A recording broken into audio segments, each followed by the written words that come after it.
Hey guys, and CSFan001 here, welcoming you to another one of those weekly trophy list update videos. Today's date is Monday, February 3rd, 2020. It's being recorded on Super Bowl Sunday at halftime, or possibly slightly after halftime, because I don't really care too much about the Super Bowl. Anyway, this will have covered the 6-day period of Tuesday the 28th through Sunday the 2nd, so only a 6-day period. But despite that, there has been a ton of progress made this week. It has been an extremely productive week for trophy hunting, or even just 6-day period. I made progress on 6 games here, including 4 platinum trophies. So, first and foremost, most interestingly, Killzone Shadowfall is now 100% complete. I'd already finished Insurgent, I thought I had. Intercept. I finished Intercept. Intercept is really quite easy. I was very pleasantly surprised. It's a lot easier than I thought it would be. 250 kills with the Breacher is extremely easy because the shotgun's so good. And I ended up doing my 50 wins always playing as the Assault class, so I would have easily had it later on anyway.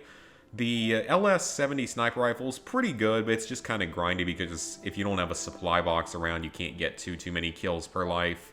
But it's at least still pretty easy to get that many kills. Already had these 2 done, but they're both very easy. It's the medic ability, this one's easy. It's the only trophy that does require other people though, so you will need a partner to be able to get this one.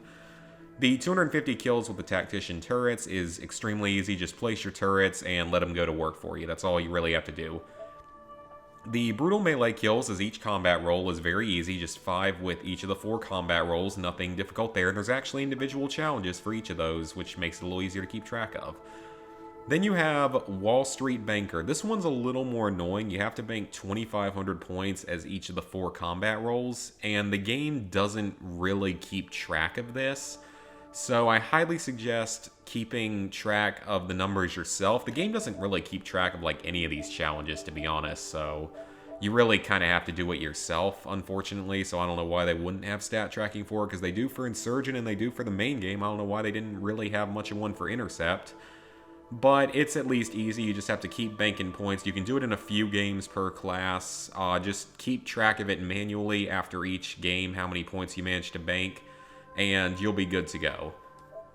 Finally, you have to win 50 co-op games. This is the most time-consuming trophy of the DLC. This is why this thing takes around 15 total hours. But it's actually very easy to do solo, as I found out, because if you just play as the Assault class, you can really beat the matches pretty quickly and easily, like within 10 to 15 minutes each, even solo. So it's really not that difficult. I mean, I was getting to a point where I was succeeding in almost every match, and it just takes time. It's like most of the other trophies, it's just time-consuming. It's not really all that hard. So I would definitely say you can do this trophy solo, and you can do all the trophies except for the medic one solo, which is good to know if you're trying to do this DLC in the future, that you only have one thing that needs multiple people. Technically, if you're trying to 100% the entire game, then there's only 2 things that need multiple people. You need your partner for the revives, and you also need a partner for boosting the supply box ability for the Jack of all trades trophy in the base game. So it's been so long since I've looked back at this game, so it looks like from these trophies you had to complete every level of the game. You had to complete certain levels without being spotted or without being raising an alarm or anything, so that makes sense given that the game had some weird stealth type missions. Finishing that mission, oh, I think that was the final mission of the game actually, so a few different trophies for that final mission. Kill 20 enemies and still complete the mission. I can see why that one's pretty rare because you're not supposed to do that. Then that's the trophy for completing the game. And then you just have various other miscellaneous trophies. None of the miscellaneous trophies are particularly hard, and the hard difficulty isn't that bad either. Like, the only hard parts of the hard difficulty are the few parts that are hard on Elite that I talked about last week. And then you have this one is also just a little bit trickier. You have to complete the campaign without shooting any civilians because the game doesn't really have any way of keeping track of this. So you have to be a little bit more careful while playing through going for this one, although there's only like 3 missions that have civilians in them, so it's not terrible. And then also complete each mission of the campaign without dying, but you can do that on easy, and you shouldn't have a problem, because I think you're still allowed to go down and be revived by your owl. I assume you can. So that's probably not too bad. Then you have collectibles, and then you have your multiplayer trophies. I mean, the multiplayer trophies are not really all that hard. It's just this one right here and this one right here, unlocking all the attachments and maxing out all the abilities. They aren't difficult, they just take way too long to do. I mean, they take, like, I think this platinum takes like 60 to 80 hours, I think. But overall, I mean, it's another Killzone game, 100% complete. But what stands out more is that I also have Killzone Shadowfall Intercept 100% complete, and with that, unfortunately, the PS4 does not allow you to sort these alphabetically for some reason. I don't know why that's not a feature. But with this, Killzone Shadowfall Intercept done, this is the standalone version of the Intercept co-op mode, and it has 7 of the same trophies, or the same 7 trophies as before. But then there's also 5 new ones. You have to get 250 kills with the minigun and the jetpack. These are purchasable abilities that you can get quite easily. Like, you just purchase them with your Petricite capacitor after you bank 250 points as a team, and just get 250 kills with each of them. Not difficult at all, not too terribly time-consuming. Should come naturally while going for 50 co-op wins. Then you have these 3 trophies, though. These are a little bit more time-consuming. You have to kill 10 boss characters, and boss characters are completely random spawns. They only pop up... They're actually completely random, more random than the air support drones. Because I've had times where they spawned as early as 5 or 6 minutes into the game, and then I've had other games that went like for half an hour when I was still figuring out the mode where they didn't spawn at all, so... It's extremely inconsistent, but at least you only have to kill 10. You have to land the killing blow, or one of your pieces of equipment has to land the killing blow to get this to count toward the trophy, as best I can tell. But I had more than 10 killed by the time I won 50 games, so it's not too terrible. There's 3 different bosses, Echo, Sarek, and Tyrion, and they all just really have a lot of health and some kind of annoying abilities. That's about it. The air support drones, despite there being more that you have to destroy, this trophy's a little more consistent because I don't think I ever had the air support drones start getting called in until at least the 10-minute mark was hit. So for this one, you definitely have to play longer games. And I'd recommend longer games for the boss characters as well, like let a few games drag on longer to have a better chance of these enemies spawning. But the air support drones are at least a little bit more consistent. They're called in by the blue shielded guys, I believe. So if you leave the blue shielded guys alive, they'll keep calling in air support drones, allowing you to farm this quite easily if you have to. So that's a good thing. And then finally, you have to get 500 total headshots. Despite what the trophy says, it's just 500 total headshots. This is one that most people are probably not going to get through natural progression while going for 50 wins, just because you don't actively tend to go for headshots in this mode. What I would recommend is, on the market map, there is, if you hide out in your base and look at the B uplink, the enemies will glow red because you're inside the base, so they'll glow in a red color, and you can actually very easily pick off the enemies as they crowd around B and get 20 to 30 headshots per match if you're using an accurate weapon like either the M82 or the STA-14. So it's not too terribly difficult. Now you might be wondering, how are all these trophies unlocked at the exact same time of the day? Well, for those who don't know, with Killzone Shadowfall Intercept, if you've already completed the requirements in the base game's DLC, then the trophies will actually auto-pop in this version. Now, I'm not sure if they will auto-pop if you do them in the standalone first and then go into the DLC for the base game. I'm not sure if that will work.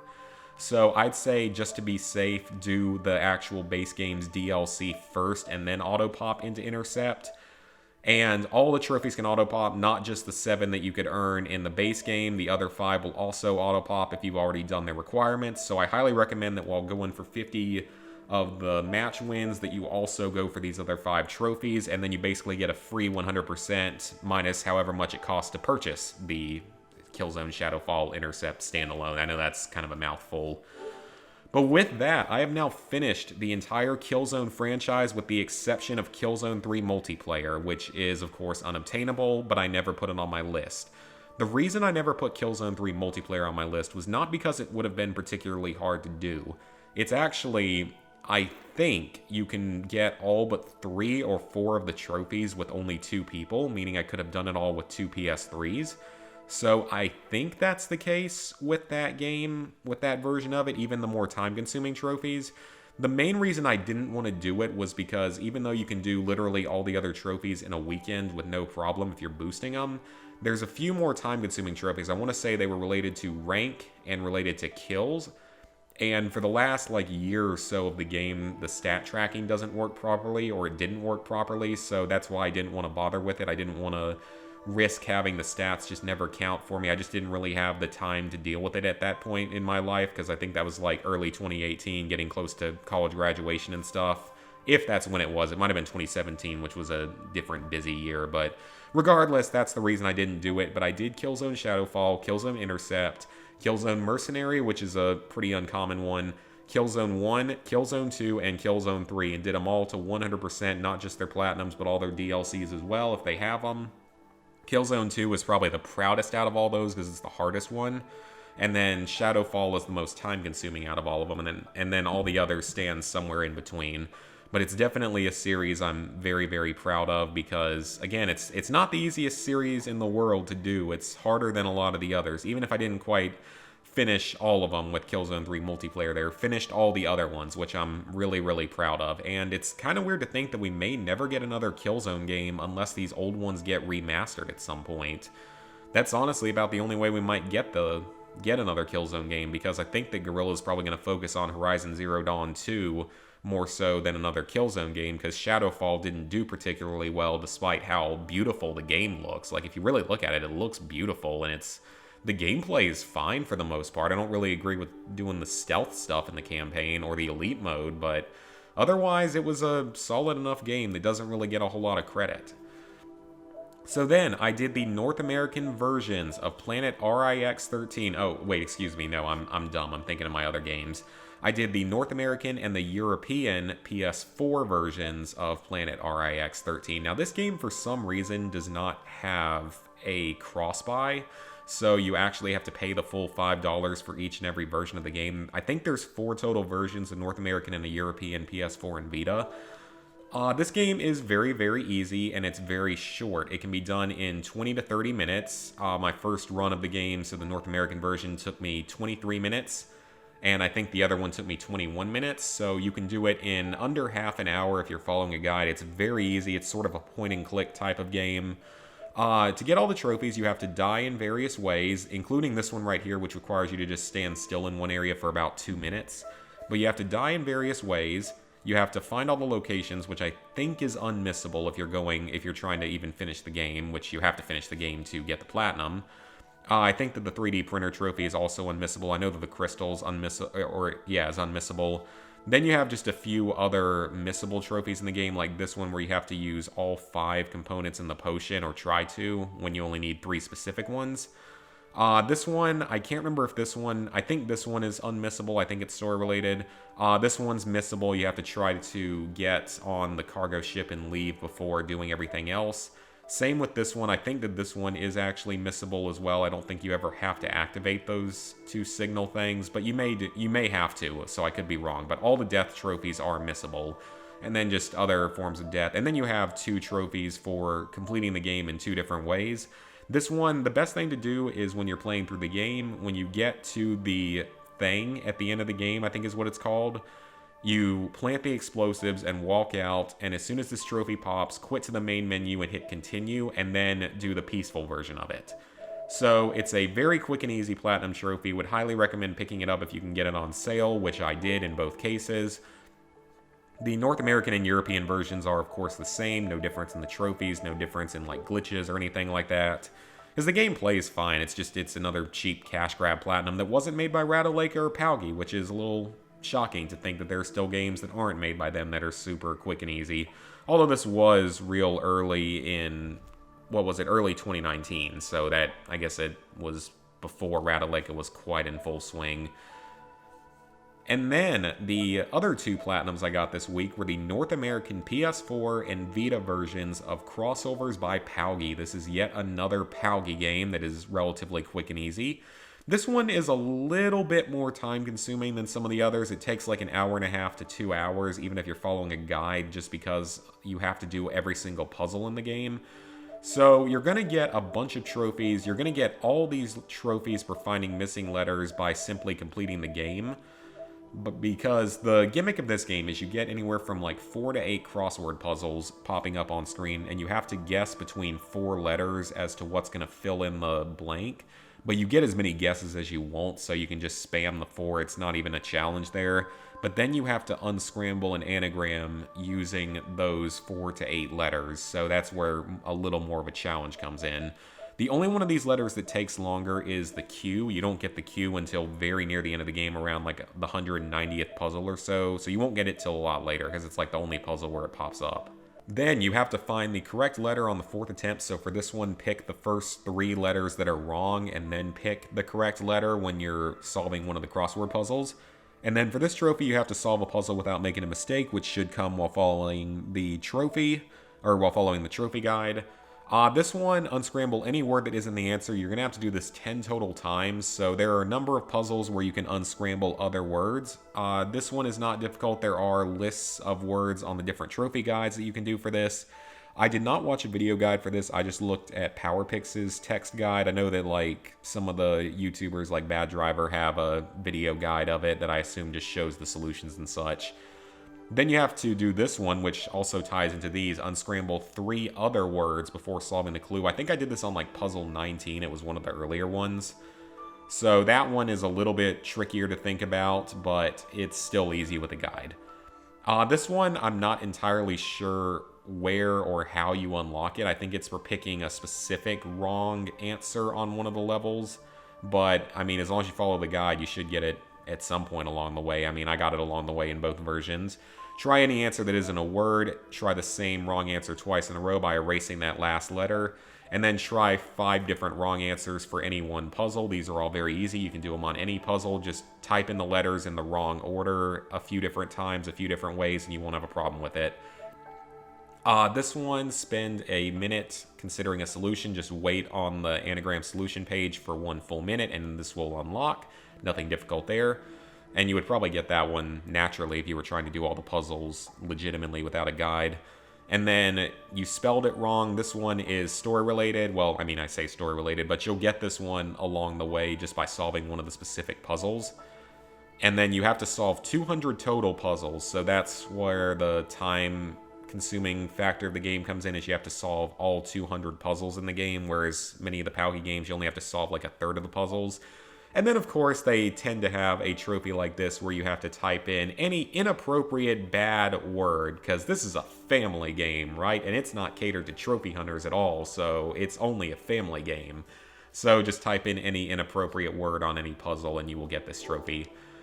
So that is, yet again, another easy Palkia game. The Vita version is faster because you can just tap on the letters on screen. As you can see here, the Vita version only took right at an hour and a half, while the other version took about an hour and 45 minutes. So it's definitely a little faster on Vita, but it's not a hard platinum. Just follow a guide and you'll get it. It's like most of the Palkia games, which now tend to have 6 different versions. They're now starting to stack in Asia as well, which is kind of unfortunate that they're being that much trophy whoring. But regardless, it is still another quick and easy platinum that you can do up to 6 times if you really want. I don't do games more than 3 times, as you guys know, outside of... I will probably do Minecraft a 4th time when it inevitably gets a port on the PS4 just because, or PS5, just because it's Minecraft and it's still not, you know, the shortest or easiest platinum in the world. It takes a lot of time.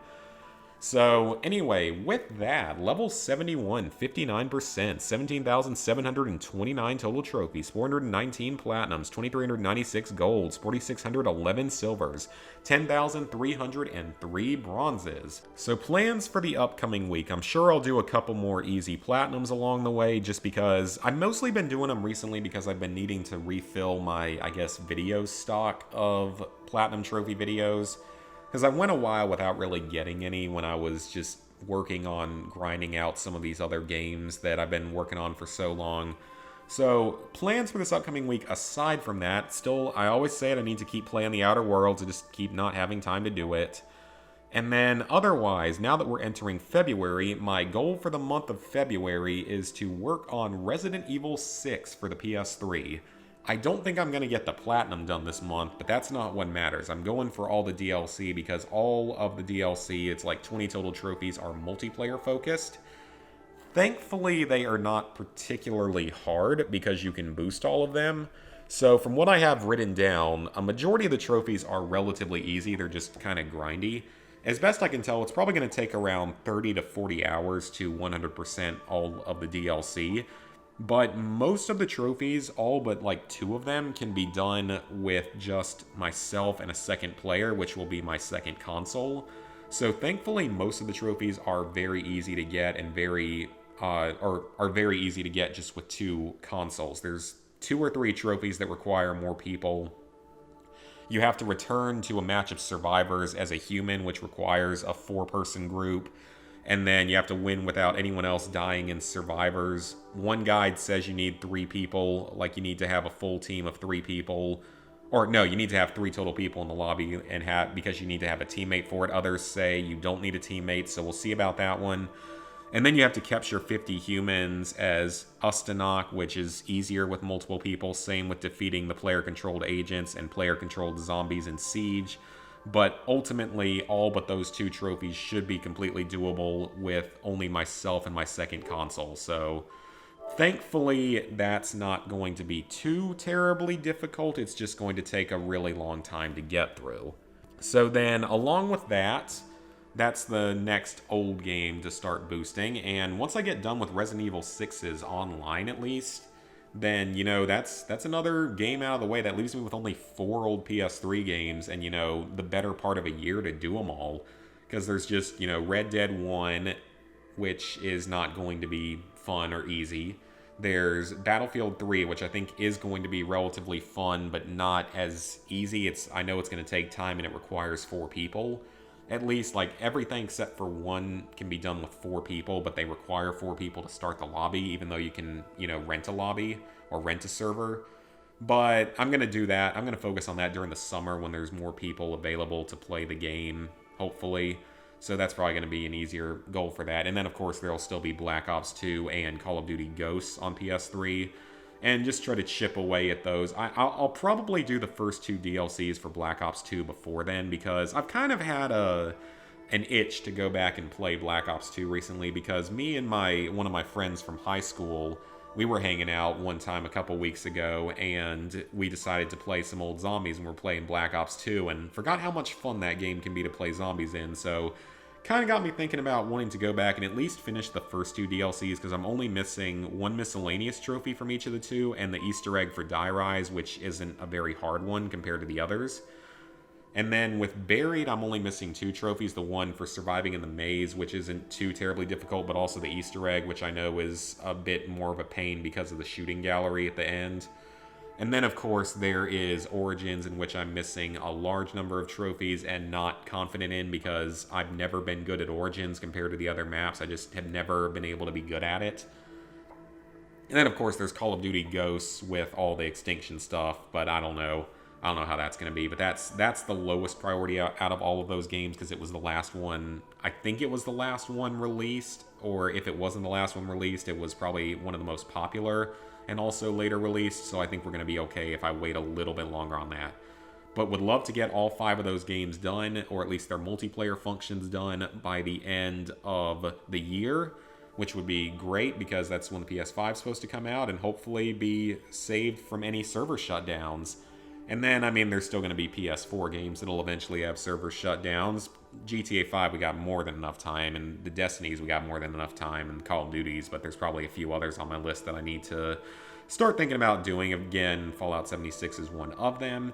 Oh, and one other note real quick about Rockstar. GTA 5 is doing money giveaways for up until February 5th. If you log in at all to GTA Online, you get $1 million, and then if you log in the week after that, you get another $1 million.